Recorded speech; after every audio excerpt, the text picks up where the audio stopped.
हेगड़े साहब, क्या आपको लगता है कि सुप्रीम कोर्ट अपनी जिम्मेदारी का निर्वहन नहीं कर रहा? सुप्रीम कोर्ट फिलहाल ये कह रहा है कि जिम्मेदारी हमारे पर है, पर जिम्मेदारी हाई कोर्ट पर भी है और अगर हम जिम्मेदारी निभाए तो फिर हाई कोर्ट को बाईपास किया जाता है। वो भी कॉन्स्टिट्यूशनल कोर्ट्स है और मेरा ये मानना है कि फिलहाल का जो सुप्रीम कोर्ट है ये सिर्फ हेट स्पीच के मामले में नहीं, बहुत सारे मामलों में कह देता है कि नहीं, आप पहले हाई कोर्ट चलिएगा। अभी अभी ये जो प्लेसेस ऑफ वर्शिप एक्ट का सुप्रीम कोर्ट का एक स्टे है, अजमेर में कोई केस चल रहा है,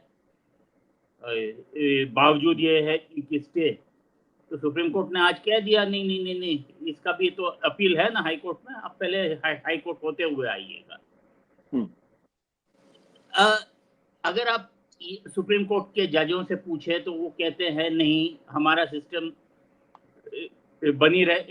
उसको बनाए रखने में हाई कोर्ट का भी पूरा साथ होता है और अगर हम ही सब कुछ कर बैठे तो हमारे ऊपर कोई अपील है नहीं। अगर हाई कोर्ट कोई गलती करे तो उसे सुधारने के लिए हम हैं।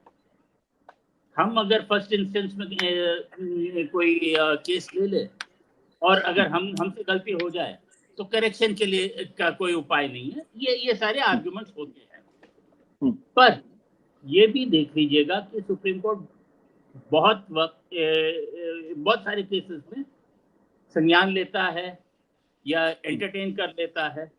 कुछ लोग ये पूछ रहे हैं कि ये जो यूजीसी गाइडलाइंस वाला मामला था तो उसमें तो सीधे 32 में पिटीशन डाल के सुप्रीम कोर्ट ने एंटरटेन कर दिया था, पर उसका भी तो जवाब लोग देते हैं कि नहीं, वो मामला सुप्रीम कोर्ट में पहले ही था। दूसरे एक पिटीशन में ऑर्डर था गाइडलाइन फ्रेम करने का और फिर जब गाइडलाइंस आ गए तो अगर कोई प्रॉब्लम था तो सुप्रीम कोर्ट को ही देखना पड़ा वैसे। पर मेरा ये मानना है जी कि ये जो एंटरटेनिंग पिटिशंस का जो डिस्क्रिशन है वो हर जज और हर चीफ जस्टिस के साथ बदल जाता है। एक जमाने में इमरजेंसी के बाद जब सुप्रीम कोर्ट का जो छवि थी काफी गिर चुका था, क्योंकि इमरजेंसी के वक्त सुप्रीम कोर्ट खरी नहीं उतरी थी, इमरजेंसी वाले सुप्रीम कोर्ट तो फिर उन्होंने ये इनोवेशन निकाला था पब्लिक इंटरेस्ट लिटिगेशन का, स्वयं संज्ञान लेने का, और तब वो जस्टिफाई कर रहे थे क्योंकि बहुत से लोग कोर्ट नहीं आ सकते हैं, उसीलिए हम खुद उनके पास जा रहे हैं। पर अब ऐसा ये आलम है कुछ 40 साल बाद कि बहुत से लोग आपके पास आ रहे हैं, पर फिर आप कह रहे हैं नहीं नहीं नहीं, इधर मत आओ, पहले हाई कोर्ट चले जाओ।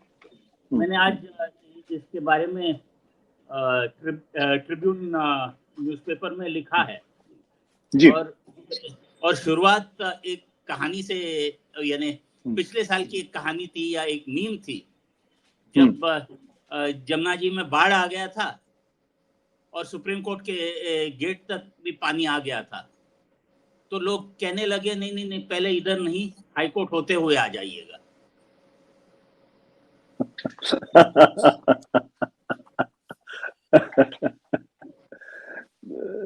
तो अगर जनता को ये लगने लगे कि सुप्रीम कोर्ट से कुछ हो नहीं सकता, तब देश के लिए असली खतरा हो जाता है। Let me frame the question differently. Supreme court से हो नहीं सकता या सुप्रीम कोर्ट कर नहीं रहा है? ये सवाल मैं इसलिए कह रहा हूं क्योंकि ये जो दोनों सवाल हैं और पिछले कई सालों से जो लगातार हम विटनेस कर रहे हैं कि इस देश का जो सेकुलर फैब्रिक है उसको बाकायदा डैमेज किया जा रहा है। और सेकुलरिज्म हमारा कॉन्स्टिट्यूशन का फंडामेंटल है, उसकी आत्मा है, basic structure of the constitution है। अगर उस पर कहीं अटैक हो रहा हो तो क्या ये सुप्रीम कोर्ट की जिम्मेदारी नहीं है कि वो गार्डियन ऑफ द कॉन्स्टिट्यूशन होते हुए ऐसे मामलों में फौरन तत्परता के साथ फैसले करे, और ताकि मैसेज जाए उन लोगों को जो भारत के सेकुलरिज्म को नुकसान पहुंचा रहे हैं? वही तो मैं कह रहा था ना कि हर चीफ जस्टिस के साथ फैशन तो बदल जाता है और ये उसका जो दृष्टिकोण है वो चलता है। क्योंकि एक जमाने में मुझे याद है कि जब मैं कर्नाटक का वकील था और जब राजकुमार को किडनैप किया गया था वीरप्पन से, तो एकदम से याचिका आ गई थी सुप्रीम कोर्ट में, जब कर्नाटक सरकार के कई कैदियों को छोड़ने वाली थी, और उस संदर्भ में सुप्रीम कोर्ट ने स्टे लगा दिया था आर्टिकल 32 के याचिका में। और जब हम कह रहे थे कि सर अगर कुछ हो जाए उधर तो बेंगलोर में बहुत प्रॉब्लम होगा, तो जस्टिस भरूचा थे उस वक्त, उन्होंने हमें देखा और बोला अगर आप कायदे से काम नहीं चला सकते हो तो आप छोड़ जाओ, गद्दी छोड़िए। तो वो भी एक सुप्रीम कोर्ट था।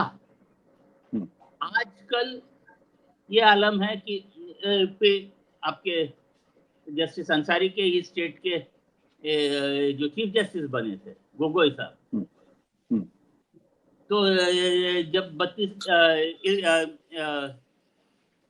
मुफ्ती इल्तिजा मुफ्ती का जब याचिका आया था कि 370 के बाद जब सब बंद हो गया था कश्मीर में, तो आप कश्मीर क्यों जाना चाहते हो, वैसा भी पूछा था। तो जिन सवालों का सुप्रीम कोर्ट को लगता है या उन जजों को लगता है कि फिलहाल जवाब देने में खतरा है या कोई प्रॉब्लम है, तो सुप्रीम कोर्ट अनदेखी करने लगी है। कहते हैं कि कानून अंधा है। बिल्कुल। कुछ मुद्दों के बारे में एक अंधापन सा आ रहा है। मैं कुछ कहना चाहता हूं लेकिन शायद मुझे अपने आप को रोक लेना चाहिए।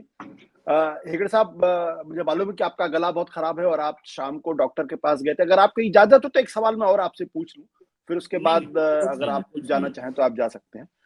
मैं ये सवाल पूछना चाहता हूं, जैसे कि अमेरिकन सुप्रीम कोर्ट के बारे में कहा जा रहा है कि now the supreme court is dominated by the conservatives, by Republicans who are taking the country backward. क्या ऐसी कोई स्थिति हिंदुस्तान के सुप्रीम कोर्ट में भी आज देखने को मिल रही है? Is judiciary as an institution is taken over by an ideology? नहीं, मैं ये नहीं मानता हूं कि आइडियोलॉजी टेक ओवर कर लेती है, पर बहुत से लोग ऐसे हैं कि जो भी प्रिवेलिंग आइडियोलॉजी है उसके साथ चल लेते हैं। एक जमाने में लेफ्टिस्ट आइडियोलॉजी चल रहा था तो बहुत सारे लेफ्टिस्ट जजेस बने, या जज जो लेफ्टिस्ट नहीं थे वो भी लेफ्टिस्ट विचारधारा के, और अब कोई और आइडियोलॉजी चल रही है। तो मुझे फली नरीमन साहब ने बहुत पहले कहा था, 2014 से पहले, कि a majority government will see a conformist supreme court. Supreme court शक्तिशाली कब दिखती है? जब गवर्नमेंट कमजोर हो, लड़खड़ाते हुए या मिली जुली सरकार है। वो जो बैलेंस ऑफ पावर जो होता है वो रह जाता है। पर अगर इंदिरा गांधी के वक्त हो या आज के वक्त हो, जब कोई धुरंधर सा प्राइम मिनिस्टर होता है या एक बड़ी मेजॉरिटी की पार्लियामेंट वाली सरकार होती है, तो सुप्रीम कोर्ट अमूमन शांत रह जाता है।